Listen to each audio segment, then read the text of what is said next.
Normal moderator with us, Steve Scully, who is the executive producer for C-SPAN, and we are also joined today by JJ Green, who is the national security correspondent for WTOP radio station. I'll turn it over to our moderators. Thank you very much. Hey, we have a couple of seats over here and a couple over there, so for those of you in the back, come on up. You paid the tuition, so come on up. Let's have fun. Really, we have a few up there, so don't sit in the back. Come on. I'm going to come over and get you if you don't sit in the front. So please take advantage. I want to welcome JJ, who's going to join me in the questioning. He is an expert on Homeland Security and National Security. So JJ, thank you for joining us. Thank you. And I want to welcome, I'm really excited about this one because Tom Ridge is not only a public servant, but he's also a very dear friend of mine. We both grew up in the same hometown of Erie, Pennsylvania. I knew his mother and father very well. When I covered City Hall, I saw his dad in the elevator quite often, worked with his mother at a department store in my hometown, went to school with his brother Dave. I lived literally right up the street, delivered his newspapers on occasions when I was a substitute in newspapers, so we go way back. And Tom is, he's a genuine American hero, serving in the Vietnam War, served in local government, and then ran for Congress and won by a landslide in 1982. What was your margin of victory? 729 votes. We crushed them. Every vote counts. Then he went on to serve as Pennsylvania's governor from 1994 until 2001. And his mother had a great ad about, Tom, put on your darn hat, right? Yeah. One of the classic ads in the 1990s. And then, of course, September 11th happened. And that changed Tom's career. It also changed the way we do Homeland Security. So, Governor Ridge, our first Homeland Security Secretary, and Frank, thank you very much for being with us. Happy to be with you, Steve. Thank you, Jay. So I'm going to ask the first question, then turn to JJ, who's going to join me in this. But let me look at the larger arc of where we're at today, because 9/11 did change everything. One of the planes crashed in Shanksville, Pennsylvania, so you were on the front lines as the governor of Pennsylvania, then asked by the president to serve as our first Homeland Security Secretary. How do you bridge the divide between protecting our homeland and ensuring our own civil rights?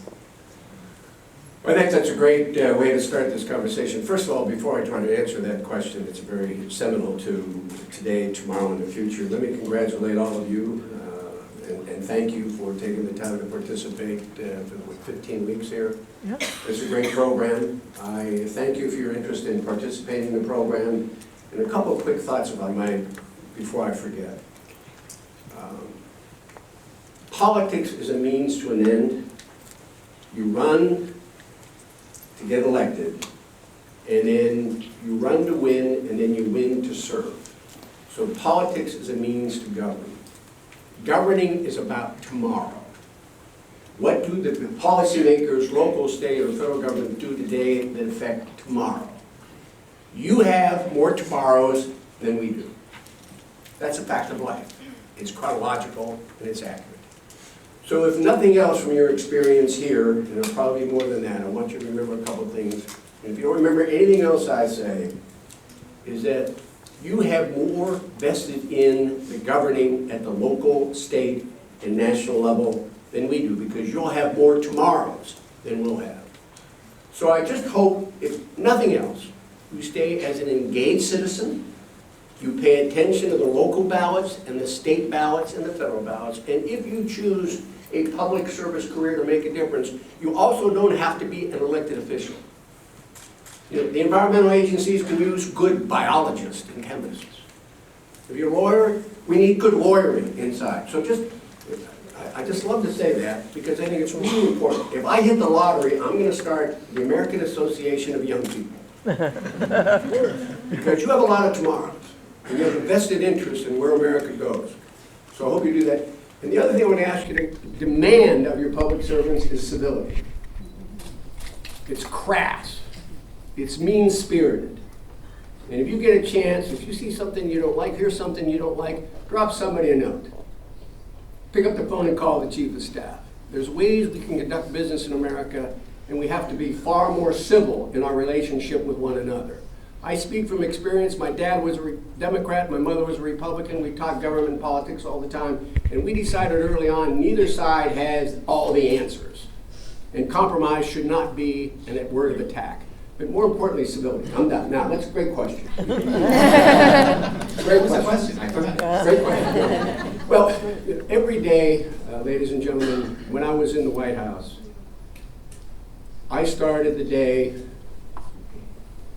in the Situation Room, getting a briefing from the CIA and Homeland Security. But on the way to that briefing, I was given by my military aide what we call a threat matrix.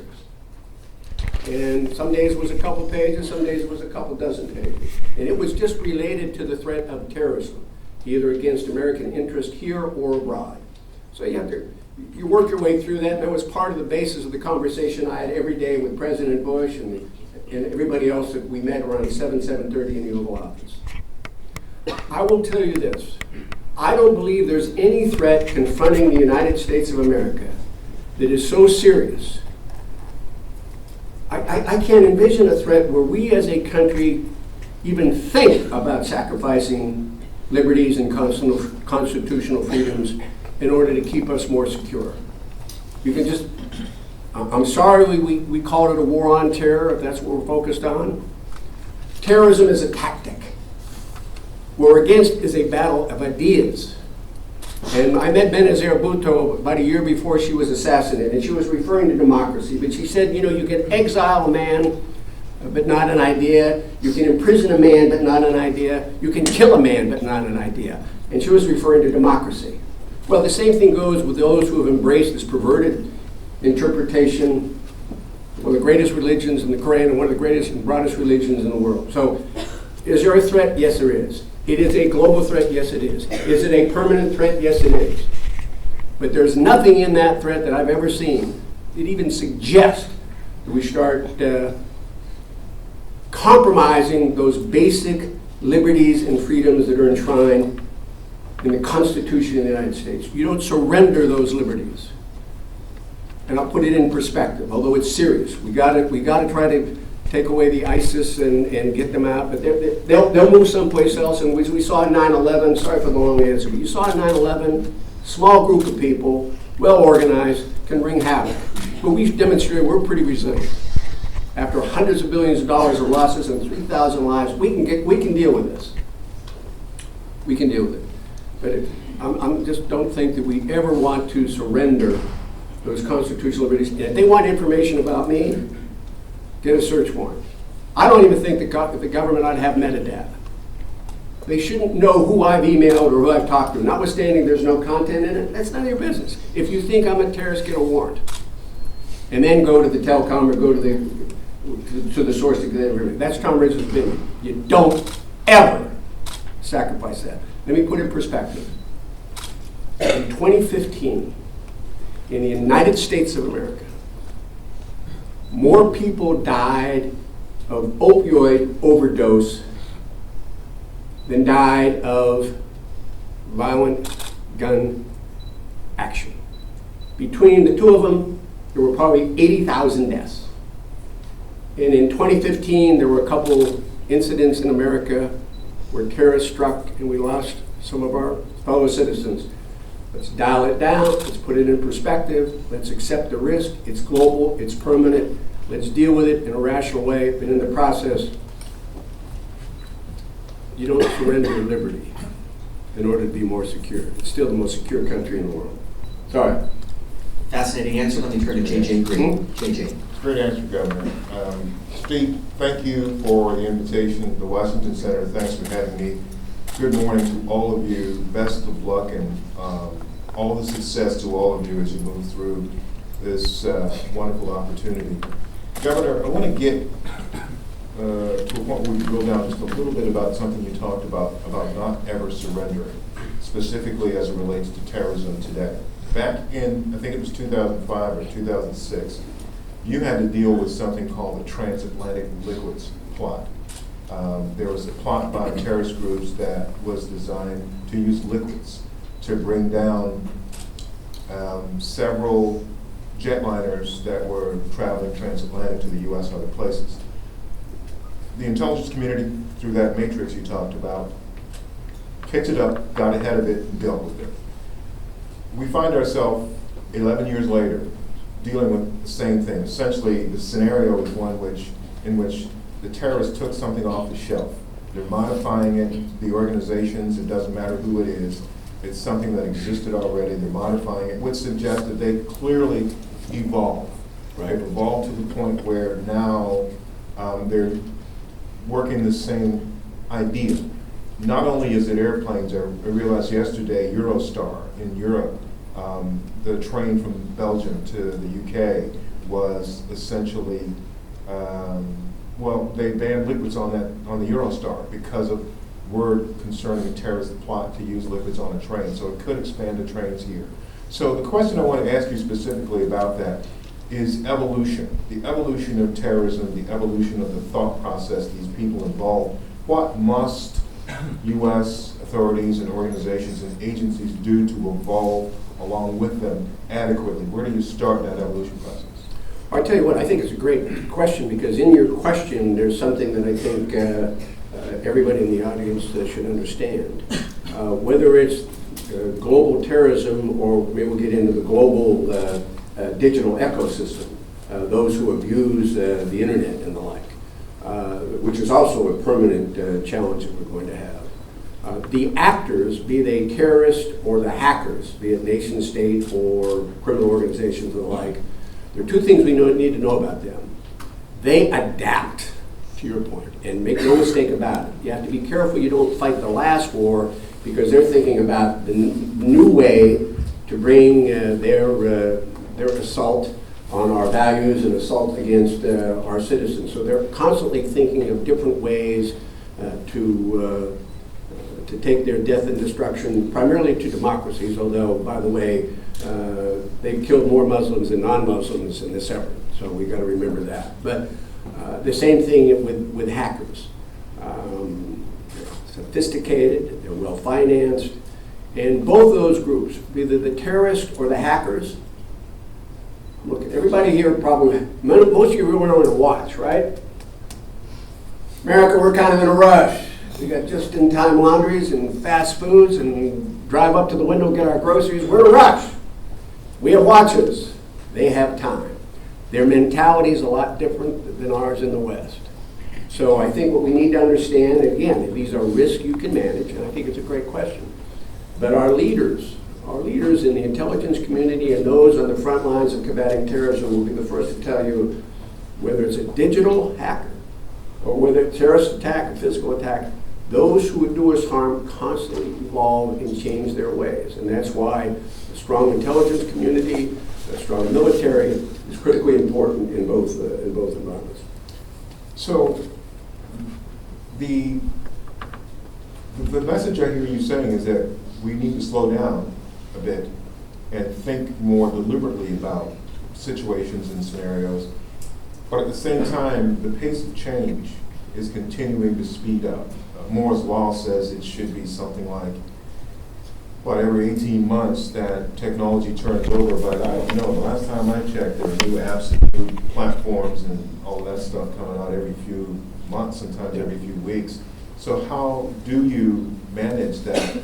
How do you manage that pivot that's necessary to both slow down and then to manage how time is forcing everything to speed up, including terrorist plots? I want to, again, it's a great question. I want to put a dividing line between what I think the government can do to deal with, and has done, will continue to deal with global terrorism. I think we're much in a better position to identify the potential actors and even the means that they would deploy for a terrorist attack. I think the government is exactly where you need to go, and I think, by and large, the pace is really good there. One of the areas that I think they're lacking, and this is just Tom Ridge's opinion, but it's great being a private citizen. I like to think I gave you my unvarnished opinion when I was in the office as well. But the fact of the matter is that I still don't think, when it comes to global terrorism, that we have these agencies, the alphabet agencies in the city, take advantage of 700,000 men and women in blue all around the country to help them surveil and reconnaissance and help them combat terrorism. But we're doing a lot better job than we did before. I just don't think we've taken advantage of that capability at the local level. I think we're way behind on the digital side. Way behind on the digital side. And there, I think the private sector, and I mean, I hope you all just, your digital hygiene, I hope it's good. I hope it's good. Because, you know, by 2020, they say we may have 50 billion devices hooked up to the internet. It's not the internet of things, it's the internet of everything. All are a point of vulnerability. So make sure your digital hygiene personally is good. But there I think we're losing. We're way behind China, we're way behind Russia. I might even say we're probably behind Iran. What we need to understand in that world is even though Russia used digital tactics when they went into Estonia, they went into Georgia, they went into Ukraine. In a couple of those instances, they disrupted communications before and while they were sending their troops in. But let's not forget, the United States, with an ally or two, tried to slow down the Iranian the evolution of the Iranians' nuclear capacity with Stuxnet. And so the notion that countries are going to use digital warfare to gather either information, as countries do about one another, or even economic espionage, we need to know that. And there we're way behind. It's a fifth theater of war, ladies and gentlemen. When I was in Vietnam, it was air, land, and sea. That's pretty much what it was. And then Yuri Gagarin went in, and Alan Shepard went into space, and we walked on the moon, and the fourth theater of war was space. The fifth theater of war right now is the digital platform. And by the way, it's going on as we sit here and as we speak. It's 24 hours a day, 7 days a week. Some are controlled by nation states. That's the digital war you're worried about. But you also have criminal actors in some of these states that are supported by government. So again, I think to your question, doing a really good job, I think, of trying to combat terrorism. I think they need to share a little more information. I mean, one of the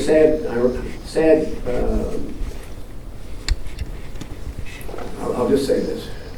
The commissioner of the Boston police force didn't find out about the Sonner brothers until after the attack. Now, why they couldn't have been informed about their presence and maybe had some surveillance on them, that's an aberration, but you can't let that happen. So that's why I want you to take care of that. But we're way behind on the digital side, and I'm kind of waiting to see what President Trump's new executive order with regard to cyberspace and cybersecurity, what it means and how it will affect the government, but also the private sector. Let me pick up on that point if I could, because one of the things that you inherited, and I know JJ has written and has done a lot of stories on this, are the different silos within the federal government. So if you could explain what that means and why that even today remains an inherent challenge. Yeah, it's a great question. Homeland Security, if you think of it in a corporate structure, would be like a holding company. And under that holding company, we had startups, protection, immigration and customs enforcement, your Secret Service. So you have those silos. And getting them to communicate and share information and share testing facilities is not just unique to Homeland Security. Trying to integrate those capabilities was a challenge, but it's across the board. You know, let's go back to the area of technology. The United States government in this country with the most sophisticated level of technological innovation in the world, bar none, we take backseat to no one. Instead of our government setting up a laboratory or two where all potential technological applications could be used across the board, so that you have the imprimatur of a single federal agency saying, we've tested it, the application that we're looking for, it meets our requirements. No. TSA has testing labs, Secret Service has testing labs, even with that enterprise. So what has happened over the years is government has grown, become more muscular. They've created jurisdictions and turf that they are very, very reluctant to give up. And frankly, this government, and it's not because I'm a Republican, this government is so inefficient. This government is so grossly inefficient, spending your taxpayers' dollars and your parents'. And until somebody tries to get a handle on that, and I'm not dismantling the administrative state because there's reasons you have government, but I am saying that we've got to, everybody talks about efficiency, but we haven't done a very good job. And so that leads to another problem, and this is for Homeland Security particularly. the new department doesn't have the legislative oversight that I believe that would enable it to operate more effectively and efficiently. I reported, and my successors report, and their team report, to over 100 committees and subcommittees. While I was Secretary of Homeland Security, I was on the Hill testifying more frequently than my colleague, the Secretary of Defense, Don Rumsfeld. And he's got 2 wars going on, and I'm trying to build a department. And that trickles down to the deputies and other people. So silos are not only in the departments, but they're on the Hill as well. And until they restructure themselves, which I'm not sure they will. So that's the silo dilemma. It's about turf, it's about jurisdiction, and it does not, because we've grown government, doesn't mean that it's better and more effective. I frankly, not because I'm a Republican, I frankly can say that bigger isn't necessarily better. And that's clearly an inability to merge some of these silos. Give you an example. At one point in time, I thought of trying to get, ICE has, a couple of the agencies have aviation assets in Homeland Security. And I thought, well, you got your facilities to repair, you've got your, why don't we just kind of merge some of these facilities, reduce the infrastructure? Whew, can't do that. So you should know that. Your government is well intended, but it's not very efficient. So, speaking of not being very efficient, one of the most important elements in the last 2 years to come out of the mouth of the former Director of National Intelligence, James Clapper, was the government is being harmed from within. It's not able to get its work done efficiently again, and you know, this is the antithesis of, I guess, stovepipes. He said the problem is that he testified on the Hill a number of times, and I've heard that come out of other people's mouths, including former Joint Chiefs of Staff Chairman Martin Dempsey, that leaks are killing those countries' national security, homeland security.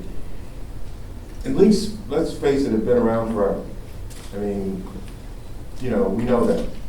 But Sure have. it's reached the point now where even though the DNI and other agency heads have simply threatened employees with firing, polygraphs, etc., but leaks continue to pour out. I mean, and so the question I'd like to ask you is there a way to stop leaks? Is there a way to essentially protect the integrity of national and homeland security by getting people who are actually leaking, some of whom say they're whistleblowers and may have a legitimate point there, but there is this concern about leaks. How do you stop leaks and protect homeland and national security? Well, let me say something. Not that you know how, not that you're a leaker and that you wrote the No, listen, I'll tell you Where's a lot the of plumber's stuff. unit when you need it? Huh? Listen, I wrote one book, I could have written two. The first one I take to the grave. The first one is out there, the second one, you learn some things and you keep your mouth shut and you just take it with you. And that's what I find. First of all, journalists to my right and to my left, they love leaks.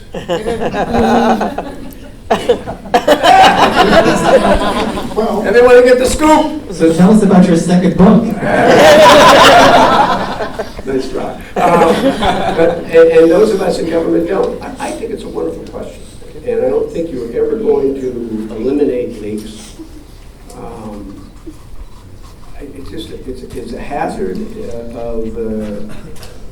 of a democracy writ large. I wish that if there was something that someone felt, I mean, there are procedures like Stone. There are procedures for whistleblowers if they truly believe that there are things occurring in any particular agency that are undermining the Constitution, that are outside the parameters of how we conduct business in this country, vis-a-vis internally. And I think there's a process, but I don't think you're ever going to get rid of leaks. But when you swear to take the oath of office and you swear to uphold the Constitution of the United States, particularly if you're in the intelligence community and elsewhere, you are privy to so much information. And sometimes the information that you might leak is taken out of context from that broader body of information that you have. Sometimes leaks are very disruptive. I mean, frankly, Snowden probably was one of the greatest revelations, and people, I don't think Snowden was a hero. I don't think he was a patriot. I hope he stays in Russia forever. Because if you really thought there was an abuse, I could have pointed him to a couple of senators who would have been happy to work with him, but that's neither here nor there. And never get rid of leaks. I just wish people would think twice before they put information out in dribbles, and much of the time it's not in the full context of the information they have, or maybe they have access to all of it. So, no, you're not going to get rid of leaks. When you swear to take the oath of office to defend your country and do it under the Constitution. Clapper's right. And the man's been in the intelligence community for 40 years. And by the way, we're spying on everybody. Everybody's spying on us. You need to know that. Friends spy on friends. I was in China almost 2 years ago. I gave a speech to a couple thousand people, mostly young people like you, on cybersecurity, which is kind of an oxymoron in China. They have their own internet, and they have censorship, and they have everything else. There are two things I had to talk about. One was privacy, and the other was spying. I'm a former cabinet official, and I had to talk about these things to have some credibility. Afterwards, the Minister of Information Security invited me to his office. We're having a wonderful conversation about Homeland Security and everything else. And just out of the blue, we're sipping tea, and he said, this conversation is going really well. He said, you know, friends drink tea like we're doing, and enemies shoot at one another. I thought that's an interesting observation. And I said, well, I've done both. He moved on, and then he started lecturing me about these false accusations that the Chinese government is spying on the United States. Inscrutable. You got to give him credit. Stone-faced, this is the accusation that's false. So I had to remind the minister that we teach Sun Tzu at our military academies, the great Chinese military leader who once said, paraphrasing it, it's the enlightened leader and the brilliant general to try to get as much information as they can to secure victory on the battlefield. So I said, let's say, you're looking over our digital shoulder, you're looking over ours, let's move on. But they go even further over there. They're in the economic espionage. I mean, there's a lot of trade secrets and intellectual property going out the door. So, but leaks are leaks, and there's no way you're going to prevent them. People need to think of the consequences. It's not about them. It's about the longer play. Before he left office, I did an interview with Barack Obama, and before he took office, I interviewed Donald Trump. And they probably don't agree on a lot, but they answer the same question the same way. And the question to them both was, what keeps you up at night? What worries you the most? And their answer, Kim Jong-un in North Korea. So can you talk about the serious threat, how serious is the threat, and how to respond to that? And would you agree with them that that's one of the greatest threats we face? I'm not sure I'd make that number one, but I think it's a serious threat. Everybody says he's crazy. Maybe he's crazy like a fox. He certainly, the North Koreans, even his father, were able to intimidate and get some concessions by being very muscular in their international approach, and they got concessions from the Clinton administration. I think even under President Bush, we weren't as aggressive as we probably could have been and should have been. There, the answer, I really think, is China, and whether or not they finally decide it is in their best interest to stabilize that. Because what is happening now is Japan and South Korea, and in time other countries in that region are going to start being a lot more aggressive militarily, building up their capability, and that in of itself ought to be a threat, enough of a threat to China for them to be a lot more aggressive in trying to control them. And how can they control them? It's North Korea's only trading partner. The primary source of energy is from North Korea. So at some point in time, President Xi, if he wants to develop a better relationship with the United States, has to think in terms of doing everything he can, and nobody in the diplomatic community thinks they're doing everything they can to suppress this man's ambitions and his very noxious and dangerous international approach. I think when a foreign country interferes and tries to destabilize our country like Russia, I think that's a problem. And I remember when Romney was asked in the campaign against President Obama, and they laughed at him during the debate. Russia? What are you talking about, Russia? Well, my friends in the intelligence community tell me that Vladimir Putin's forte. His expertise in the KGB, which has now changed, but it was destabilization. So I think the person who won the election in November was Putin, because he's the only guy we've been talking about. And I think that's a dangerous, kind of delegitimize who we are and what we do. The two threats that worry me more than anything else is a, believe it or not, bioterror and a dirty bomb, not a nuclear one.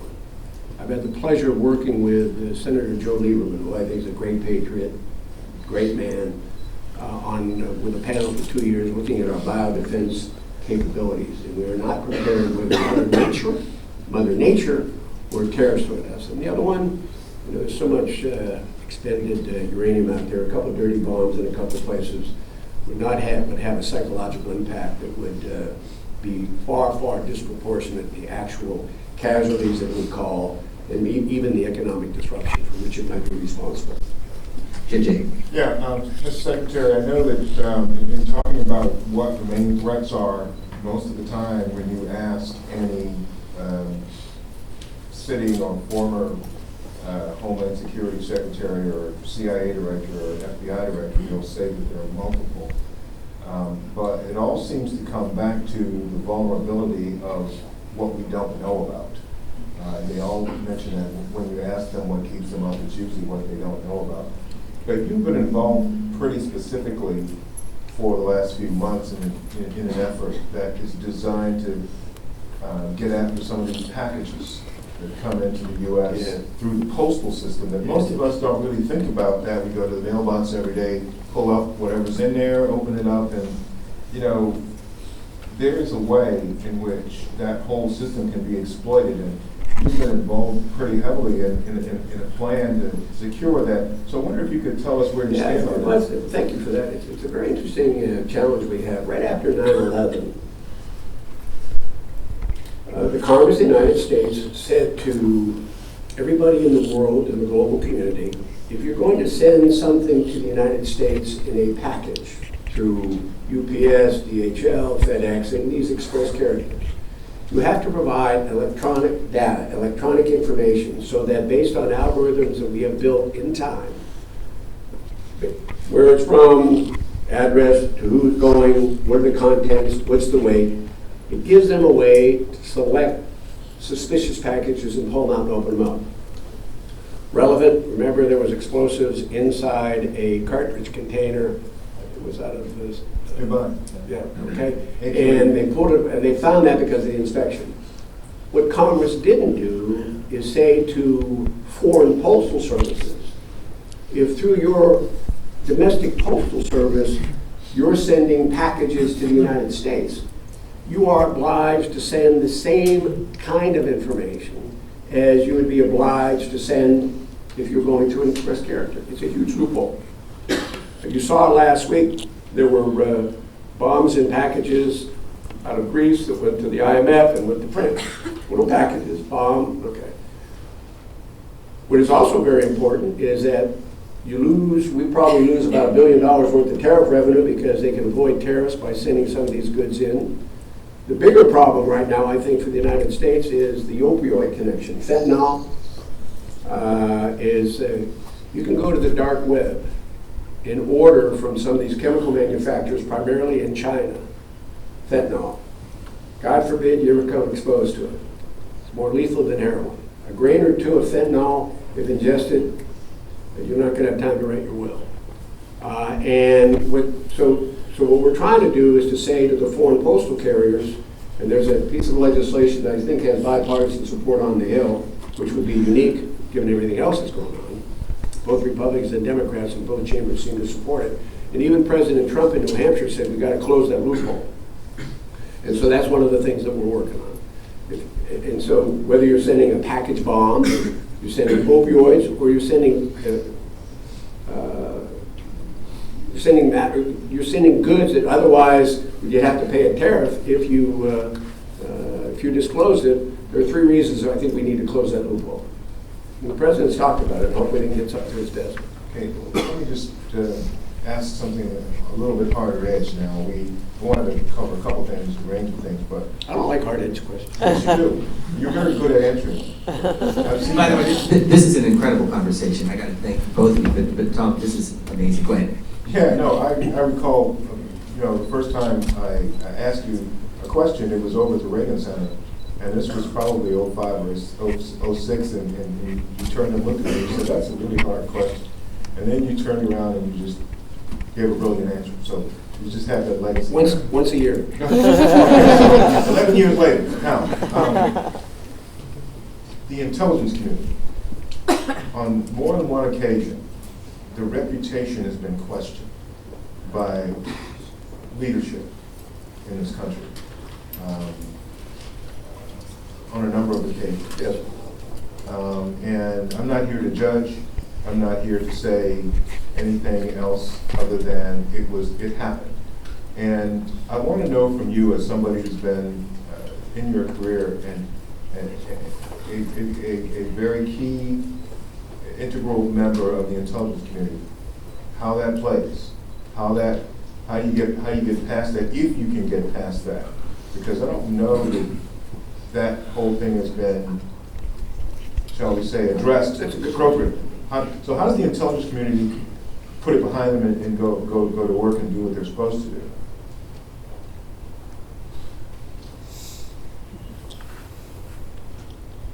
One of the most difficult tasks in its complexity as well as its use, it involves our intelligence community. They have to sort through 24 hours a day, 7 days a week, 365 days of the year, electronic intercepts, information from foreign governments, information they've secured from people we may have on the ground, and they have to look at it with a critical eye toward what is relevant to the safety and security of this country. It is a massive amount of information that goes into these. Every once in a while, the question you asked a few moments ago, someone will leak that information, which I think is, I loathe somebody that leaks. I just don't care for these things at all. But for anybody to question their patriotism, their sacrifice, and their commitment to keeping America safe and secure, I think it's just, it's wrong-headed and it's inappropriate. And I know what you're talking about, and I wish there was these exchanges going back and forth, primarily over some leaks. I got it. But to condemn the entire operation for the aberrant behavior of a couple of people in this multifaceted, very intense, highly critical, day-to-day exercise is wrong. They bleed red, white, and blue. They provide the same acuity, the same effort and energy, whether the president is Republican or Democrat. It's immaterial to them. They get this, they sort through it. What's important to my president? Can I ask one quick Sure, question? absolutely. What would your advice be to the head of these agencies in terms of moving forward? Well, I would say to them, I think, regardless of what people in this town may question, I don't believe that the average American questions your integrity, your patriotism, and your importance. And so what you need to do is accept whatever criticism comes your way. But you got to maintain the eye of the tiger. You got to keep your focus on the job, and don't let this white noise or this peripheral criticism keep you from doing the job that you have done for a long, long time, keeping America as safe as it's been. There were some people that said to me right after 9/11, the president gave me a call, you probably shouldn't take the job because there'll be another attack and you'll be held accountable. Well, when something goes wrong in the intelligence community, they're held accountable. They don't run a fail-safe operation, ladies and gentlemen. They do the best they can to to retrieve, digest, analyze, and give it to the president and those who need that information. Sometimes errors occur, so be it. But I would just say, it's white noise, stay focused, move on. Most of Americans think you're doing an extraordinary job. By the way, how many attacks have there, major attacks have there been in this country since 9/11? So I guess they're doing something right. Line up with your questions, keep them short, direct and to the point, and while they do that, let me go back to 9/11, because for our parents' generation, Tom, as you know, Pearl Harbor was a defining moment in their lives. For this generation, many of whom were in kindergarten or first grade when 9/11 happened, you were in Pennsylvania. Just very briefly, at what point did you realize the magnitude of what had happened, and when you traveled to Shanksville, Pennsylvania, your initial thoughts? Well, you know, it's interesting. You probably don't remember where you were on 9/11/2001. And long story short, I'm pulling in the driveway of my home. The state police were providing my transportation and announced that, ironically, there have been 2 airliners have hit the Twin Towers. I went in, called my operations staff, said, "You better get our operations center up to speed." And while I'm on the phone watching NBC, Jim Michalczewski announces a loud explosion on the other side of the Pentagon. That's the 3rd. So I said, I got to get back to Pennsylvania, get to the ops center. Nobody knows what's going on, but you know, there's something. I mean, who knows? But some evil aggressor, something bad going on here. It took me a couple hours to get back, and I got everything situated there, and all the communications we needed. I got on a Chinook, went over to Shanksville. Chinook is that big old Army helicopter. It's a big cargo carrying helicopter. And you've all seen commercial airline accidents and the debris. There was hardly any debris. There was a big smoldering hole, small pieces, no engine, no fuselage. And at that point in time, you realize we didn't know what the passengers had done. Probably headed, I think it was probably headed to Congress, because that's the easier target, sits up on the hill. At that point in time, I think it had to dawn on all Americans that we were under attack. At that point in time, nobody knew who was responsible for it. Of course, later found out. But it changed the world. I mean, until that time, we had an ocean here, friends of the North, friend of the South, with the exception of the blind sheep trying to blow up the World Trade Center in 1993. All those terrorism accidents, whether it was in Lebanon, whether it was here or there, they were over there. And all of a sudden, because of the globalization, remember we're talking about the interdependent nature of the world we live in today, the globalization of the world we live in today, transportation, communication, finance, all of a sudden, we are now we're now under attack, and that the security, false security may have been prior to that time evaporated. But you still don't surrender liberties to get that sense of security. You don't do that. Which goes back to our first question. And JJ, feel free to weigh in. I'm going to try to answer your questions rather than giving you a monologue. So keep your questions short. Go ahead. Introduce yourself and go ahead. Yes, no, maybe. Hello, I'm Michael Small. I'm a fourth-year student from Florida Gulf Coast University. Thank you very much for presenting today. My question is actually regarding leaks. Well, you know that they happen all the time in businesses and stuff. But my question is, would increasing technology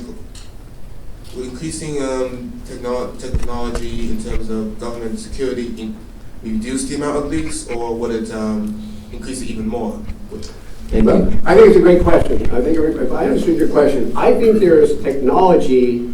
There are 2 ways I think we can reduce the number of leaks. One, limiting access to fewer people to that kind of information. And 2, maybe a little bit better, broader background checks to people you hire, whether the government or as the subcontractors. But I think there are ways you can limit access. There are also ways, and again, here's where I think the government's behind. There are ways you could find out if you have the right software, if somebody who wouldn't normally be interested in that information, it's not in their sphere of influence, or for some reason retrieving it. So I think you got to limit access. You got to watch the activity. If you're in the government working for, directly or indirectly, you need to do that. And we need to do a better job of background checks on some of the people. I mean, how Snowden got access to all that stuff and it went undetected for a long period of time is beyond me. And that one is on us. That one's on the government not having the right protocols in place to see what somebody in that enterprise as a subcontractor was pulling down from the database. JJ, you want to weigh in? I would just add, and this is the governor's show, so I'm not gonna try to compare or, compete. But I would just say as well, to your point, one of the things that I've learned in covering national security and intelligence is that one of the key things that you're talking about right there is it's incumbent upon the leadership as well to recognize the threat, understand the defense against it, and act in time to prevent it, which is exactly, I think, what you're saying. Absolutely. In terms of that set of. But how do you draw the difference between leaks and whistleblowers?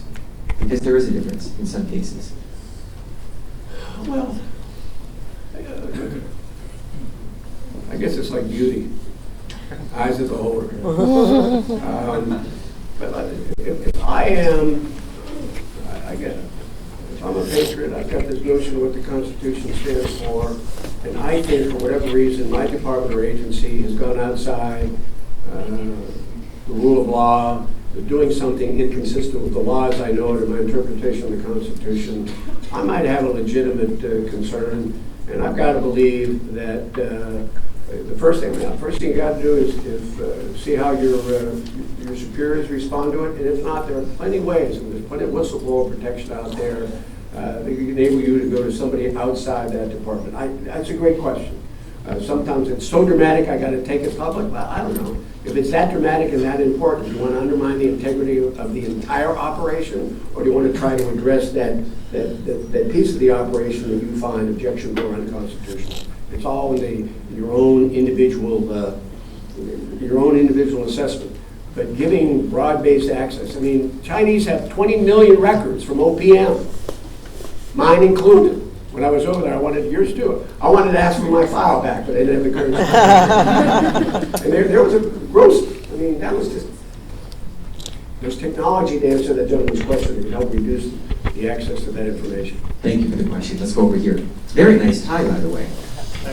Hi, I'm John from Westwood State University in Massachusetts, and thank you guys for coming today. I want to touch on a subject we haven't talked about today, which is climate change. Current administration has shown its skepticism of the effects of climate change between talking about pulling out the Paris Agreement. But Secretary Mattis has also expressed his concern for troops to operate abroad from the effects of climate change. So can you talk about this divide in the administration and the challenge itself? Great question. I'll let the administration resolve the differences of opinion. I'll give you Tom Ranger's point of view of public policy. I'm not a scientist, but I think 99% of the scientists globally believe that man is a significant contributor, not exclusively, but a significant contributor to climate change and global warming. Now, I'm not a scientist, but until somebody tells me that millions of tons of SOx, NOx, and carbon dioxide going into the environment, which but for would be pristine, is a good thing, I lean on the notion that we ought to do everything we can within reason over a period of time to reduce emissions.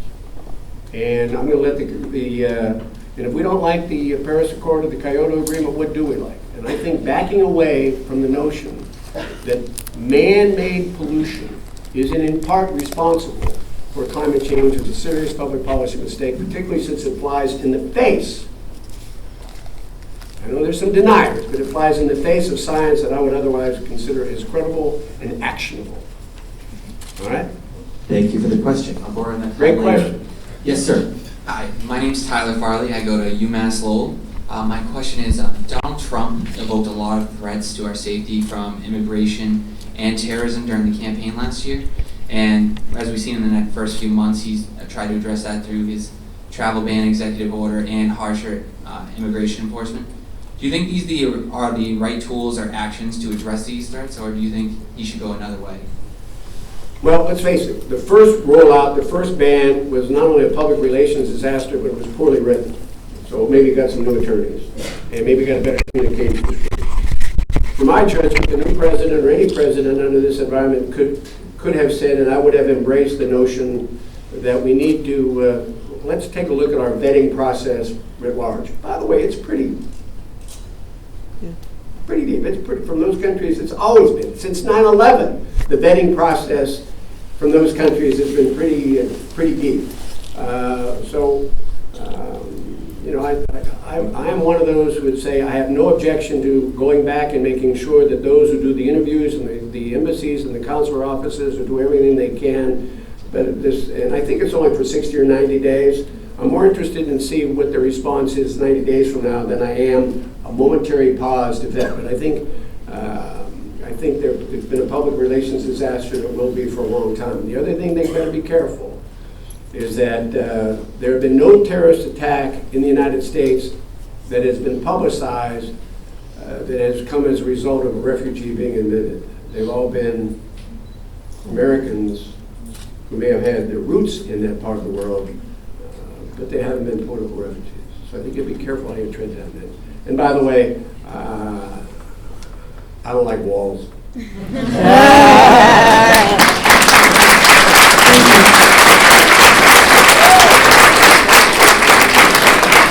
JJ, you did a series on this, on what it's like to come into the country. Can you just explain what the vetting process is like, especially from these 6 or 7 countries Well, involved? listen, you know, you got, again, basis information, and I can't get in that because I wasn't really aware of it, but the details. But if somebody comes into one of these embassies in these part of the world, Customs and Border Protection, really, those who are doing the State Department is doing the interviews.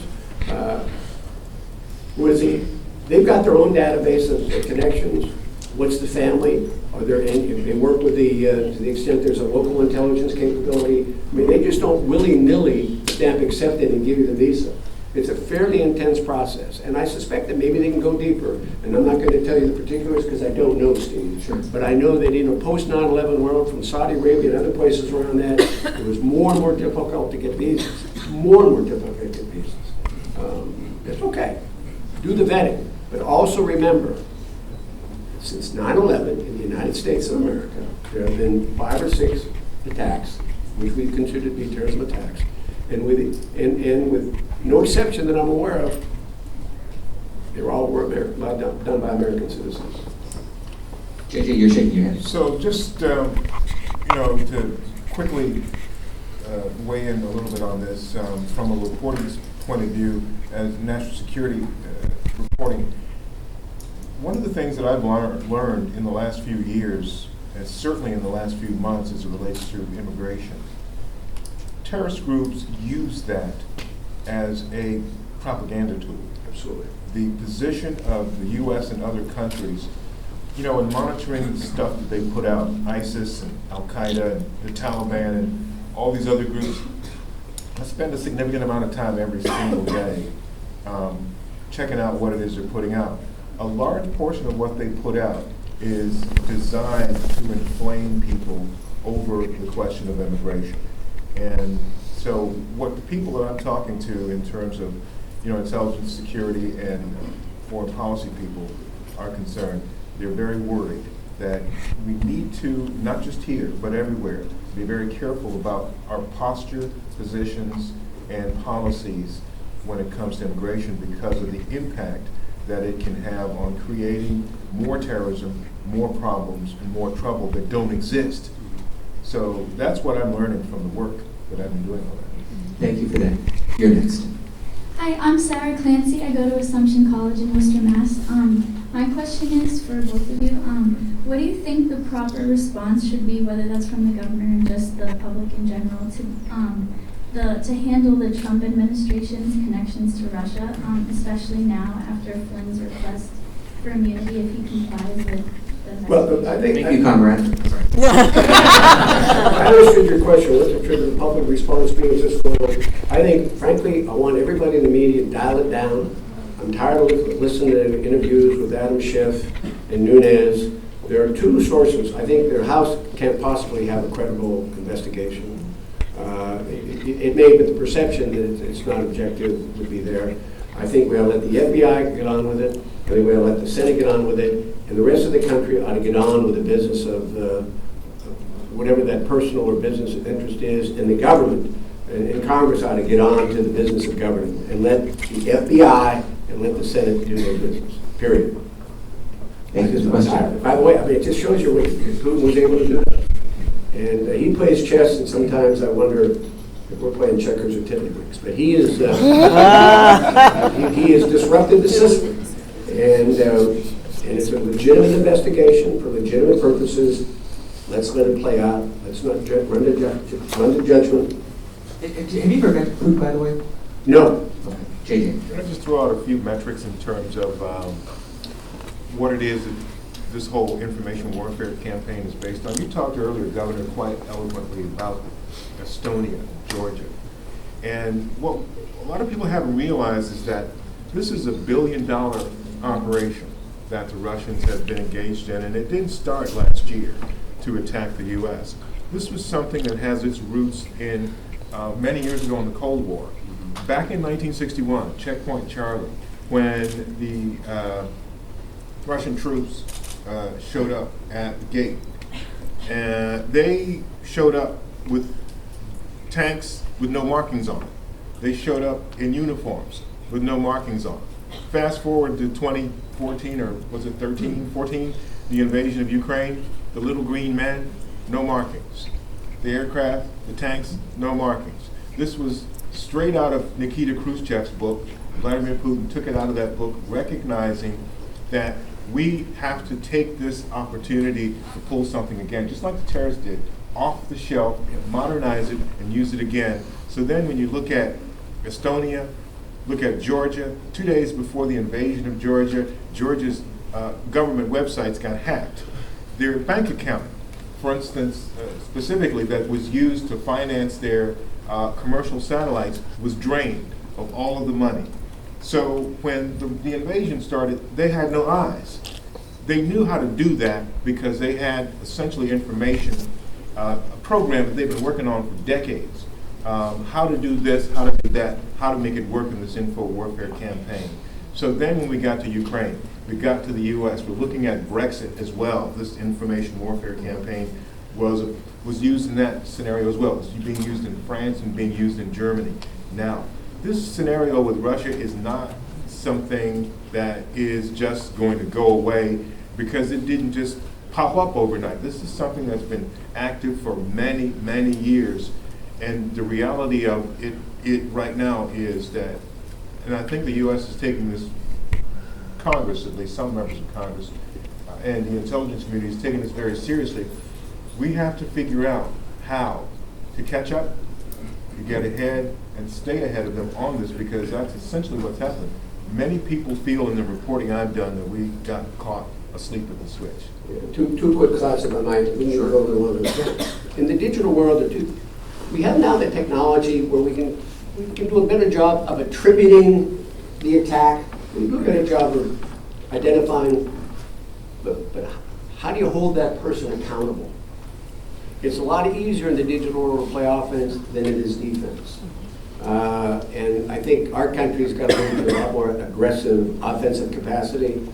If I'd have been czar for the day or commander-in-chief for the day, after Sony got hacked with that stupid movie, why those people thought that movie would sell, I thought that was really dumb. Having said that, I would have loved to have had the Supreme Leader hit his laptop the next morning and have the American flag floating in the breeze and the Star Spangled Banner being played behind it. And you didn't have to say a word to the guy other than, you do that again, we're going to shut your network down. So, I mean, there's ways we got to respond, but it's very difficult to hold people accountable or countries accountable. But the Russians are the best. The Chinese go one step further. They're really good at economic espionage. You got to give credit where credit's due, although it's painful to do so. Well, let me put this in practical terms, and then we'll get to your question, because I should point out the Ridge Collection is at Mercyhurst University, which is in Erie. You go to mercyhurst.edu. But in terms of this generation and job potential, this is a growth area. No. So if you're interested in this topic, what should they do? Well, I not just here. I would hope that some of you, regardless of the discipline, the studies you've undertaken, or you anticipate taking in the future, public service, there are many dimensions, there are many silos, good, bad, and good. There's a lot of silos of opportunity for talented, ambitious, energetic young people, and I hope you at least consider that for part of your life's journey. It may not have to be your entire life's journey, but it could be intelligent analysts, it could be anything out there. We need smart young people. Go ahead. Yes, hi, I'm Leo Shank from the University of Dayton, Dayton, Ohio. At the beginning of this talk, you spoke a lot about acting and responding and having rational discussions on these effects of national security. How would you recommend any sort of methods that you may have used or found that could be useful in getting the discussion to move away from the immediate, very emotional aspect into a more rational, what can actually work, what we can do, what are good ways to move in that direction? How much It's a time do you wonderful have? question, and if I had the solution, I'd get the Nobel Prize for Peace. Because we'd be able to solve a lot of problems that way. Let me put it in the context of the fiasco of the past week and a half on healthcare. I'd like to think that the lessons learned by the administration and my party are that it is in our collective interests to really work hard to find common ground and build upon it. We are not an ideological country. I personally think that most Americans are the moderate to conservative, and I'm putting the social issues over here. They want government to work. They don't expect it to be perfect, but if there's a problem and there's a partial or complete government solution, they'd like to see it solved. And I'd like to think that if nothing else, the president, I guess full transparency is important. I wrote in the names of 2 Republican governors because I thought both of the national candidates were flawed. They just didn't meet whatever threshold I had. Fine, I was not going to vote. I'll live with the verdict of America, okay? But one of the things I found as governor, and I go back, I had a House that was Republican, I had a Senate that was Republican, and I was a Republican governor. You know what? If there's a way that I could accommodate a legitimate interest from a Democrat member or 2, why not do it? The more individuals, the more people who help you put their fingerprints on the clay of whatever the solution is, the better it is for everybody else. So maybe, hopefully, fingers crossed, they learn. And by the way, I spent 12 years on the banking committee with Chuck Schumer. He's a smart, junkyard political dog. He's good, but I'll bet you could cut a deal with him. I bet you could. Go ahead, sir. You okay on time? We're going to go a little And more. I say it with great respect. He's got a great intellect and a great capability. And he loves cameras. Bob Dole once said you never want to get caught between Chuck Schumer and a camera. You can run over. Go ahead. Thanks for the opportunity. My name is Ruben Gerardo. I'm at Unilíder University in Mexico. And my question is for you, Governor. You talk about how there's no threat, in your opinion, worthy of surrendering any liberties of any American. And I'm asking this because of some reported incidents in which U.S. forces have injured or killed civilians in other countries while fighting some of these threats. So my question is, say terrorism, North Korea or Russia, is there any threat that justifies any violation of any human rights or the rights of the people in other countries? No. There you go. Let me add that. If I understood you correctly.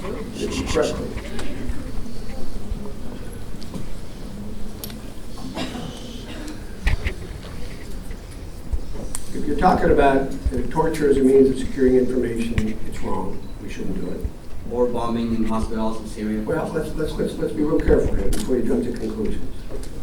There's no American pilot who would deliberately, intentionally, willfully bomb a hospital with civilians. Dismiss that from your mindset. Bad information, defective. It's horrible. If these stories are true, it's awful what would happen there. But I will also tell you that with few exceptions, American soldiers and the American military, I will tell you, more of them, they would risk their lives to avoid killing civilians. And I think you need to know that. Did you see that in Vietnam when you were there? Oh, yeah. In Vietnam, we had the Kaylee connection. People don't realize that was indiscriminate shooting of villagers. That's wrong. That's wrong. And by the way, the captain went to imprisonment, and his superiors skated. But that's another story. But I think it's a good question. You know, one of the things about democracy, we're our biggest champions, we're our biggest critics, we're more introspective than non-democracies.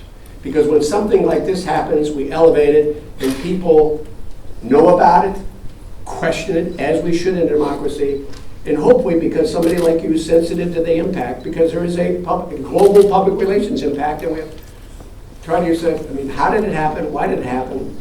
But I just want to disabuse all of you of the notion that somehow it was a willful act. It may have been I don't even think it was negligent. I think with the technology, the pilot was told, was given the coordinates, and it was obviously, if it is true that there were civilians, and it was just a civilian population, God forbid, may their souls rest in peace, we have to make some kind of make do. We go along, we really try to avoid civilian casualties. And unfortunately, the terrorists don't care. They use civilian hostages they have. It's a good question. It's a very And of course, Assad is a butcher, and he uses human beings. Bashar al-Assad is a butcher. I just know from personal experiences that sometimes when the other side will throw civilians in the way and you got to re-engage or do something else. American soldiers will try very, very hard to avoid civilian casualties. They're tough, they're smart, they're dedicated, and they want to take care of the bad guys, and they do everything they can to avoid the civilian stuff. It's a great question. Thank you. Thank you. JJ. I'll just say briefly, as a matter of journalistic tradecraft, it's important to take your information from good sources. And if you get information that you have questions about, that gut instinct, is telling you to check it out. Because a lot of times what happens now is just from a journalistic point of view, there's a lot of news out there that's not real. There's a lot of stuff out there that's not true. And there are so many different sources of news, but I want to say something specifically about news. Everybody that says they're a news person is not. Some of them are entertainers. Some of them are business people. And all of us are playing with the same set of information. But the way in which you consume it, the way in which it comes to you may come out differently. The accredited press and people who are legitimate journalists, they're going to do their darndest to make sure that it's accurate.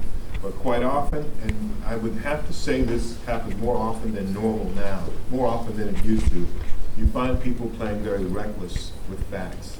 And that can lead you to, and it's happened to me, it's happened to every other journalist, it can lead you down a rabbit hole or a path that's not necessarily accurate about facts.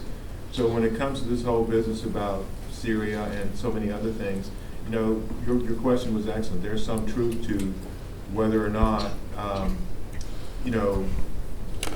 it was delivered or not. There's some truth to some of the circumstances around the situation, yeah. But the actual reality is maybe something altogether different. But I applaud you for asking the question, and I encourage all of you to think deeper and harder about what you hear and read and see and consume when it comes to news. Let's try to do these four Yeah. in a row. Let's do the- We're okay, real quick. Go ahead. Hi. Keep it short. Of course. My name is Sandra from Loyola Marymount University. So earlier on in the conversation, when you were talking about Daesh and this idea of sort of the power of ideology and the war of ideas, you really emphasize ideology. And a lot of different counterterrorism strategies focus on countering ideology. This last summer, I had the pleasure of speaking with several different ambassadors and policy experts. And when I asked them about ideology, they said it's not just about this notion of giving a counter narrative to the people. It's also about giving, more importantly, it's about giving a counter offer. I wanted to see what you think about this idea. Thank you. Giving them a counter offer. I think it's a wonderful question.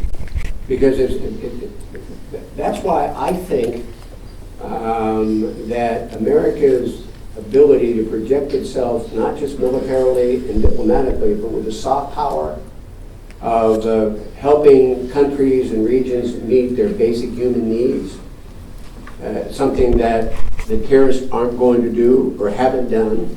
But the analogy that I think is very important, when we got Israel out of southern Lebanon, and the Lebanese had their first election, we didn't give them, I'm a big believer in focus in foreign aid and governmental assistance, notwithstanding some problems with it. Why is that?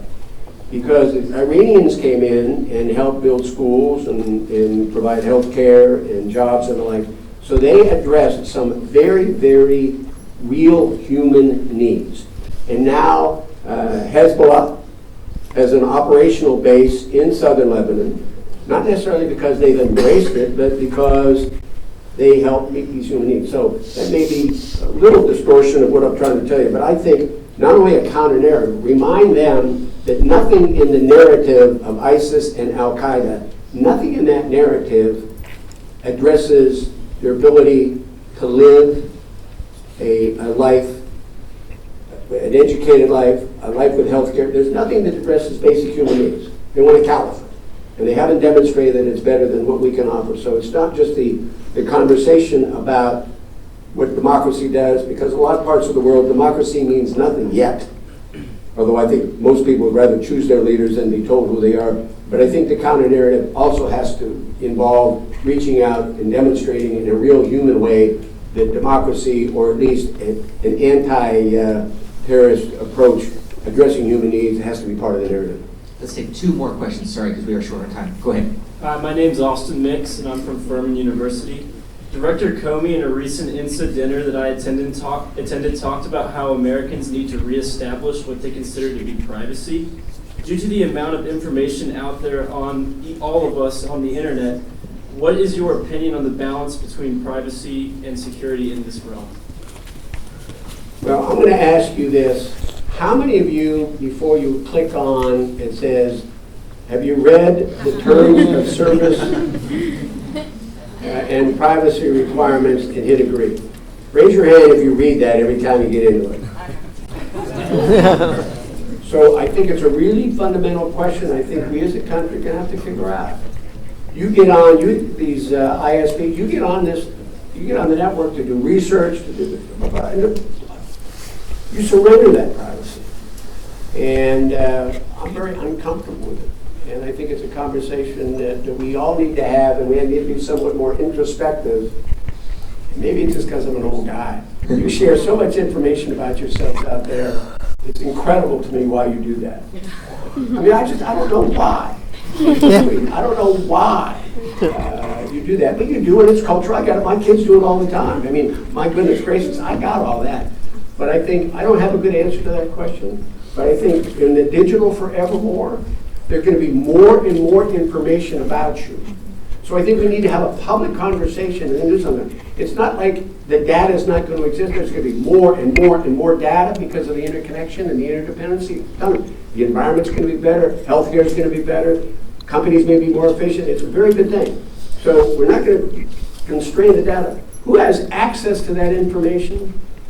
Well, what are they using it for? How long can they have it? And should they destroy it? And should they give you an option of your ability to sell it? So I'm going to give you both a chance for some closing comments. Real quick question. Go ahead, please. Hi, my name is Arno Cole, and I'm from the Erasmus University College in Brussels, Belgium. And in a few months, I will be submitting my thesis about cybersecurity. And part of that thesis is about the Internet of Everything. And the Internet of Everything. So you briefly spoke about it earlier. And I've analyzed through different economic sources that the internet, however, the security market will be worth 1,000 times less. Do you think this is a problem? And if so, do you think government should intervene because it creates a bigger attack vector? I think it's a great follow-on to the last question.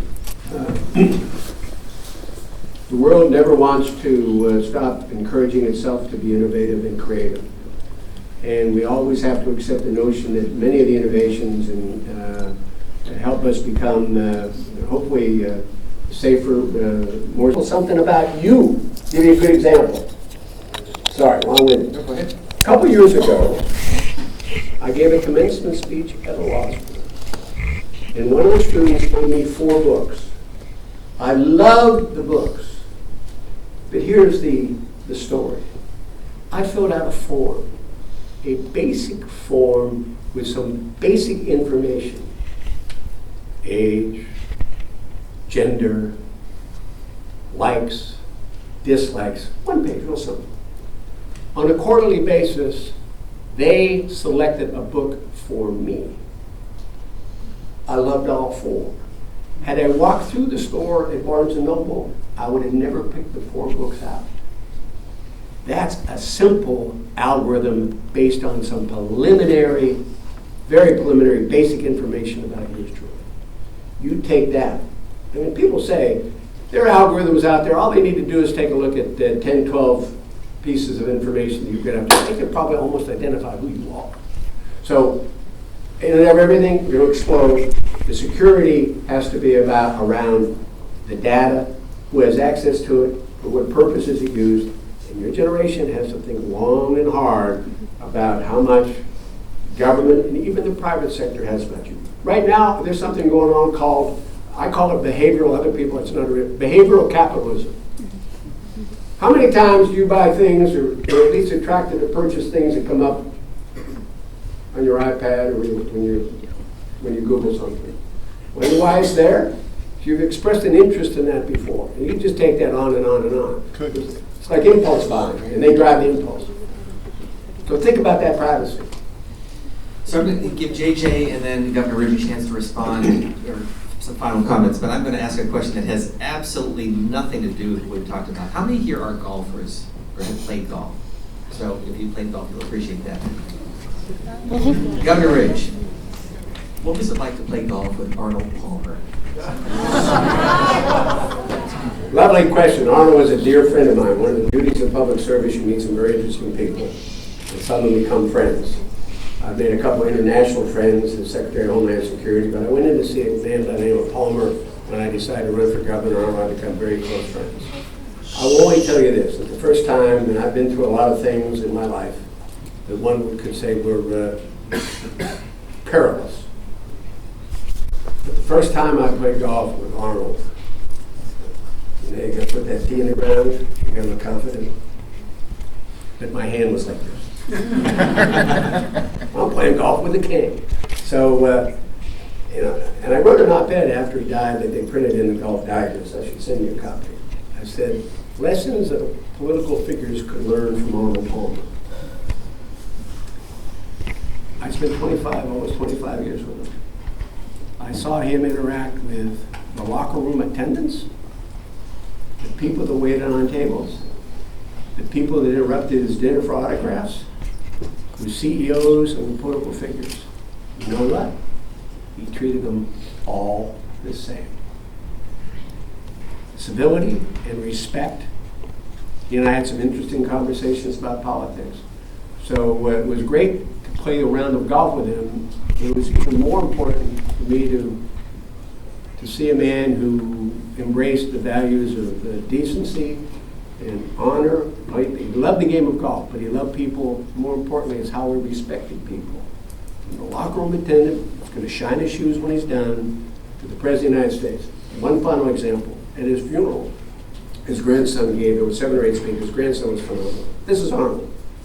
Sam Saunders is his grandson, by the way, pretty good golf for himself. Said, I called Pappy, called my grandpa. Said, hey Sam, how you doing? Well, I'm doing good. Where are you? Oh, I'm talking to the president. President of what?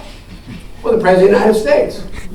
Sam said, why didn't you pick up the phone? He said, because you called. His grandson called. Didn't make much difference where he was. He only talked to his grandson. So that's the civility. Those are the lessons that political figures learn from Arnold Palmer. Closing comments. JJ, your thoughts on what we can take away from today? So I won't take very long. I just want to say to you just a little piece of advice, young folks. As you plot your career out, something I mentioned a little bit earlier, the RUA thing, recognizing, understanding, and acting, that's very critical. and it can be applied to almost every situation in your life.